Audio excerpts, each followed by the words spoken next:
Assalamu alaikum dear students. Today we are starting our new chapter. ठीक है, और इस चैप्टर का नाम है करंट इलेक्ट्रिसिटी। क्लास इंटर का चैप्टर नंबर 13 है, और जबकि क्लास मैट्रिक्स इन टेक्स्ट बोर्ड की अगर बात करते हैं तो चैप्टर नंबर 14 है। ठीक है, अच्छा ये क्लास इंटर इन टेक्स्ट बोर्ड भी है, STB, और ये पंजाब टेक्स्ट बोर्ड में भी चैप्टर नंबर 13 ही है। चलते हैं डियर स्टूडेंट्स। देखो, करंट इलेक्ट्रिसिटी हो, इलेक्ट्रोस्टैटिक्स हो, इलेक्ट्रोमैग्नेटिज्म हो, बात सारी इलेक्ट्रिकल चार्जेस से ही स्टार्ट होती है। हम जितनी भी ब्रांचेस हमने डिस्कस की हैं ये सारी चार्जेस से ही रिलेट करती हैं। तो करंट इलेक्ट्रिसिटी में हम चार्जेस को स्टडी करते हैं। मतलब चार्जेस को स्टडी किया जा सकता है दो तरीके से। एक तो आपका जो चार्ज है, चाहे वो पॉजिटिव हो या फिर वो नेगेटिव हो, रेस्ट में हो, ठीक है, या फिर वो मोशन में हो। तो चार्ज अगर रेस्ट में है तो उस टाइप की स्टडी को इलेक्ट्रोस्टैटिक्स कहा जाता है, क्योंकि स्टैटिक्स का मतलब होता है डियर स्टूडेंट्स एट रेस्ट। ठीक है, और इलेक्ट्रो का मतलब होता है इलेक्ट्रिकल या इलेक्ट्रिसिटी, इलेक्ट्रिकल चार्जेस या इलेक्ट्रिसिटी जो भी है। आगे हम चलते हैं मज़ीद। तो इन मोशन मतलब चार्जेस को मोशन में भी स्टडी किया जा सकता है। अच्छा, चार्जेस को मोशन में स्टडी करने के दो तरीके कार हैं। पहला, या तो चार्ज कांस्टेंट वेलोसिटी या फिर यूनिफॉर्म वेलोसिटी के साथ मूव कर रहा हो।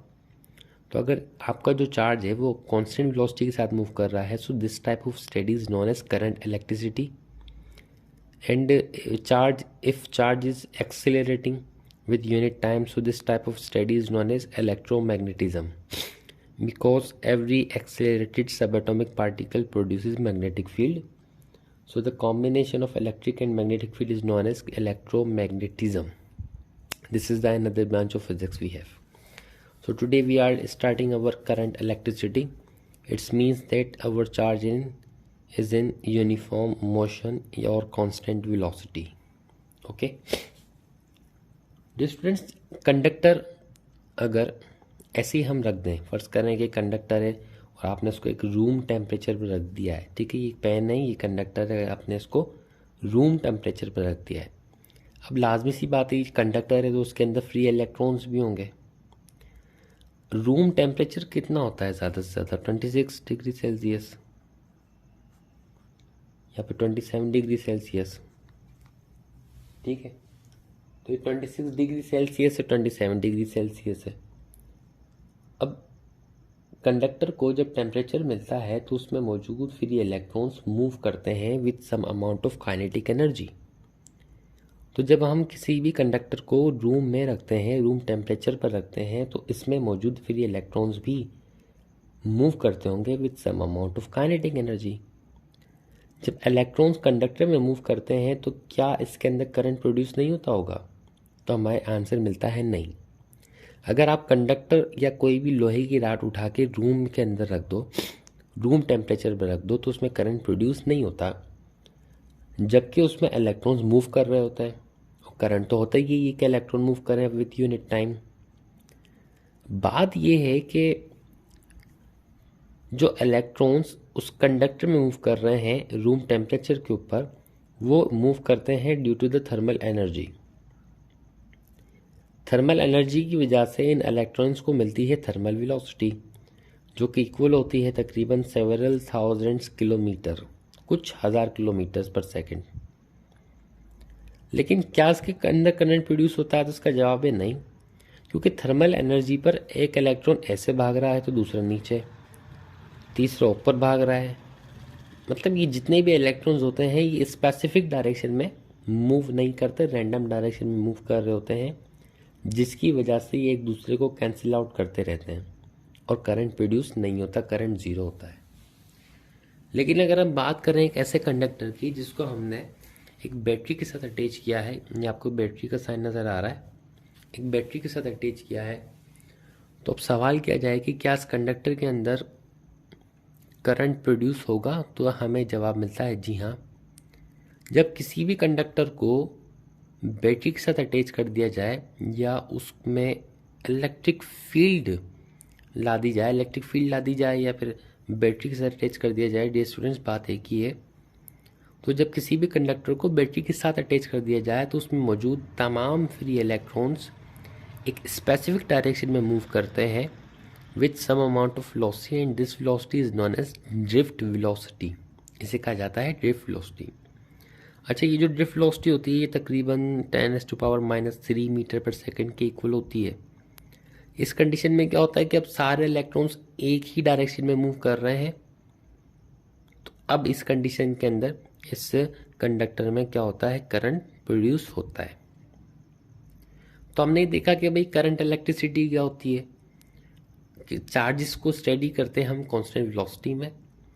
थर्मल एनर्जी, थर्मल वेलोसिटी क्या होती है, उसमें करंट प्रोड्यूस क्यों नहीं होता। और ड्रिफ्ट वेलोसिटी क्या होती है, और ड्रिफ्ट वेलोसिटी जब इलेक्ट्रॉन में होती है तो उसमें करंट प्रोड्यूस क्यों होता है, बिकॉज सारे के सारे इलेक्ट्रॉन्स स्पेसिफिक डायरेक्शन में मूव कर रहे होते हैं, कोई भी रैंडम डायरेक्शन में मूव नहीं करता, due to this electric field which is established by this cell which you join between two ends of this conductor.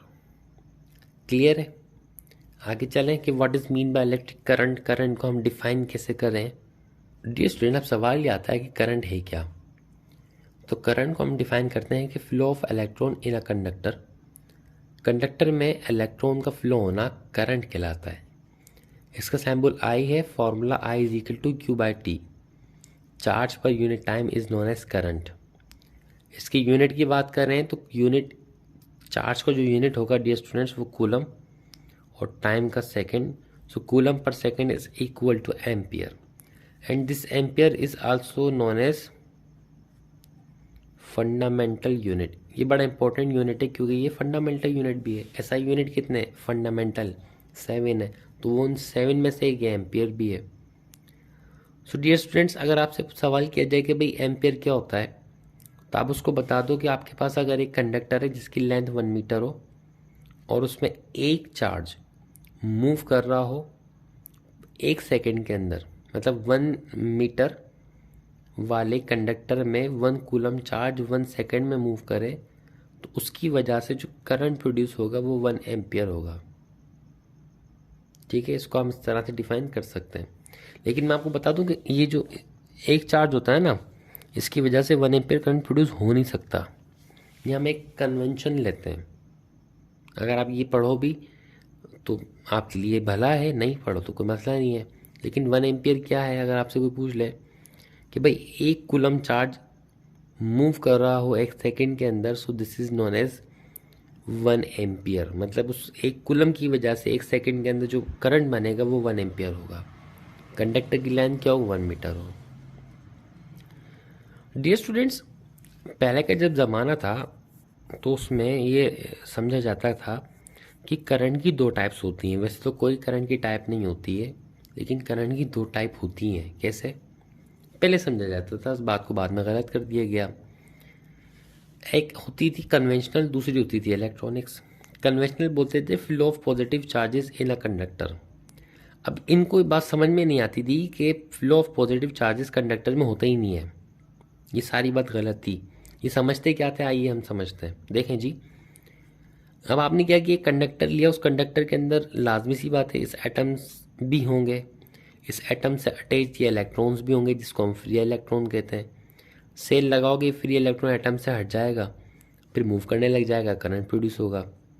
अच्छा, जब आपने सेल लगाया तो प्लस प्लस मतलब रिपल्जन फोर्स, यहाँ से इन इलेक्ट्रॉन्स पर रिपल्जन फोर्स, तो पॉजिटिव चार्जेस को इस डायरेक्शन में आना चाहिए, नेगेटिव चार्जेस को इस डायरेक्शन में जाना चाहिए इलेक्ट्रॉन्स को। ऐसा ही है। तो हमने यहाँ पर ये दिखाया है कि इसमें क्या होता था कि ये जो इलेक्ट्रॉन है ना, ये अपनी जगह छोड़कर आगे जाते थे। अब फर्ज करो ये जो इलेक्ट्रॉन्स हैं ये अपनी जगह छोड़कर आगे आ गए, लेकिन बज़ाहिर हमें ऐसा लग रहा है कि ये जो 2 पॉजिटिव चार्ज हैं ये इस तरफ मूव कर रहे हैं और इलेक्ट्रॉन इस तरफ मूव कर रहे हैं। मतलब इलेक्ट्रॉन और जो पॉजिटिव चार्जेस हैं वो दोनों अपोजिटली मूव कर रहे हैं, लेकिन ऐसा नहीं है। हो क्या रहा है, हो ये रहा है कि जो इलेक्ट्रॉन्स थे ये इलेक्ट्रॉन अपनी जगह छोड़कर आ गए। ये पॉजिटिव चार्जेस मूव नहीं कर रहे हैं, बल्कि इलेक्ट्रॉन अपनी जगह छोड़कर आ गए हैं। ये इलेक्ट्रॉन की वैकेंसी है जिसको वो कह रहे हैं कि पॉजिटिव चार्जेस मूव कर रहे हैं। ओह भाई, अब ये देखो, ये एक पेन है, ठीक है, ये दूसरा पेन है, इसको हम रिलेटिव मोशन कहते हैं। क्या कहते हैं इसको हम? Relative motion. ये दूसरा पेन है।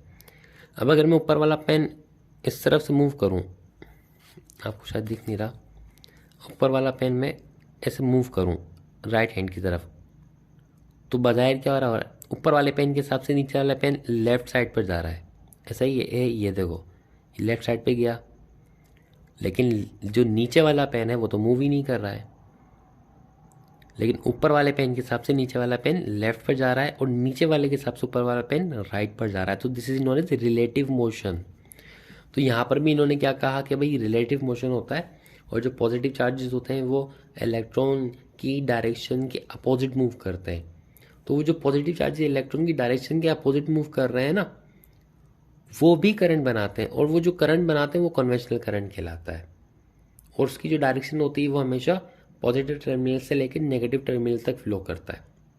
लेकिन बाद में ये बात गलत साबित हुई, तो ये प्रूव हुआ कि भाई सिर्फ एक ही तरह का करंट होता है जिसको हम इलेक्ट्रॉनिक करंट कहते हैं। और ये जो इलेक्ट्रॉनिक करंट होता है ये सिर्फ इलेक्ट्रॉन के फ्लो होने की वजह से क्रिएट होता है, और इसकी जो डायरेक्शन होती है वो नेगेटिव टू पॉजिटिव टर्मिनल होती है, इससे आगे कुछ नहीं है। ठीक है। सो डियर स्टूडेंट्स, करंट के फॉर्मूलाज को हम इस तरह से भी लिख सकते हैं कि एवरेज करंट। एवरेज करंट का मतलब ये भाई पूरे कंडक्टर के अंदर का एवरेज कितना है करंट का, ये instantaneous current. So I N S D is equal to D Q by D T.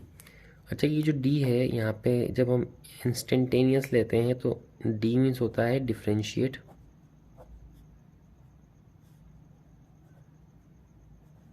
ठीक है, डी मीन्स डिफ्रेंशिएट होता है। इस फॉर्मूले को यूज़ करना मैं आपको सिखाता हूँ कि इस फॉर्मूले को हम यूज़ कैसे करते हैं।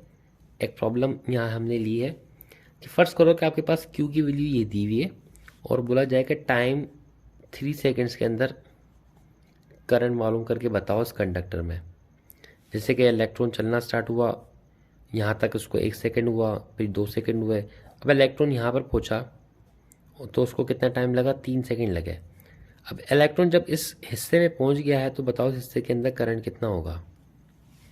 बड़ा आसान है, फॉर्मूला क्या था इंस्टेंटेनियस का। अब ये इंस्टेंटेनियस है ना, इंस्टेंटेनियस का मतलब ये होता है कि एट स्पेसिफिक पोजीशन। वो हमसे करंट कहाँ पूछ रहा है, एक स्पेसिफिक पोजीशन पे पूछ रहा है कि एक 3 सेकेंड मालूम करके बताओ। तीसरे सेकेंड में इलेक्ट्रॉन जब पहुंचा तो इलेक्ट्रॉन जब तीसरे सेकेंड पर था तो उस तीसरे सेकेंड में उस कंडक्टर में कितना करंट मौजूद था। बड़ा आसान है, I is equal to D, q की वैल्यू क्या आपके पास, t square plus 4t plus 5 over d t. Okay, हो गया। अच्छा, डिफरेंशिएट जो होता है वो कांस्टेंट टर्म का 0, और ये टी स्क्वायर है तो ये 2t हो जाएगा, डी टी से T cancel, so it will be equal to, नहीं समझ में आ रहा ना, मैं अलग अलग करके बता देता हूँ। देखो, अगर हम टी स्क्वायर को डिफ्रेंशिएट करती हैं so it will be equal to 2t, और इसी तरह से अगर 4t है आपके पास, d4t और ये dt, d से d से dt कैंसिल, तो इक्वल टू 4। और अगर हम i is equal to d5 divide by dt करते हैं तो ये आंसर 0। तो हमारे पास क्या बचा है 2t प्लस 4, ठीक है, 2t प्लस 4, टी क्या है हमारे पास dear student 3, 2 multiply by 3 plus 4, 3 2 ज़ा 6 plus 4 is equal to 10 ampere. So this is the answer. मतलब ये कि इलेक्ट्रॉन जब इस हिस्से में पहुंच जाएगा जहाँ पर इलेक्ट्रॉन को पहुंचने में 3 सेकंड लगे, उस टाइम कंडक्टर के इस हिस्से में 10 एम्पियर करंट मौजूद होगा। सो इस फॉर्मूले को हम इस तरह से भी यूज़ कर सकते हैं। अच्छा डियर स्टूडेंट, जब करंट किसी कंडक्टर में होता है तो उस कंडक्टर के अंदर 3 इफ़ेक्ट्स होते हैं, या करंट की वजह से 3 इफ़ेक्ट्स क्रिएट किए जा सकते हैं। अब हम पढ़ते हैं कि इफ़ेक्ट्स ऑफ करंट क्या होते हैं। देखें जी, सबसे पहला हीटिंग इफ़ेक्ट। हीटिंग इफ़ेक्ट क्या होता है कि ये जो फ्री इलेक्ट्रॉन्स होते हैं जब हम क्या करते हैं, कंडक्टर के एंड्स के ऊपर पोटेंशियल डिफरेंस अप्लाई करते हैं तो फ्री इलेक्ट्रॉन डिफरेंट वेलोसिटी के साथ मूव करते हैं। मूव करते करते ये उस कंडक्टर के एटम के साथ जाके कोलिजन करते हैं। कोलिजन करते हैं, वाइब्रेशन क्रिएट करते हैं। अच्छा, वो जो वाइब्रेशन होती है वो इन इलेक्ट्रॉन और इस एटम की कोलिजन की वजह से होती है। अच्छा, ये जो इलेक्ट्रॉन होते हैं कोलिजन के दौरान अपनी काइनेटिक एनर्जी इनमें ट्रांसफ़र करते हैं। ये जो ट्रांसफरेशन ऑफ काइनेटिक एनर्जी, मतलब कहने का ये कि इलेक्ट्रॉन क्या करते हैं, अपनी एनर्जी को लूज़ कर रहे होते हैं जब ये कोलाइड कर रहे होते हैं। वो जो इलेक्ट्रॉन अपनी एनर्जी लूज़ कर रहे होते हैं ना, वो काइनेटिक एनर्जी होती है in the form of heat. अच्छा, वो कितनी एनर्जी लूज़ करते हैं वो डिपेंड करता है कि इस कंडक्टर की रेजिस्टेंस क्या है, या इस कंडक्टर के अंदर करंट कितना मौजूद है, और दूसरी बात वो करंट कितने टाइम में फ्लो उस कंडक्टर के अंदर से हो रहा है। तो ये तीन चीज़ों के ऊपर ये हीटिंग इफेक्ट डिपेंड करता है कि इलेक्ट्रॉन कितने टाइम में किस क्रॉस सेक्शनल एरिया से मूव कर रहा है, इसकी रेजिस्टेंस क्या है कंडक्टर की, और इस कंडक्टर के अंदर करंट कितना मौजूद है।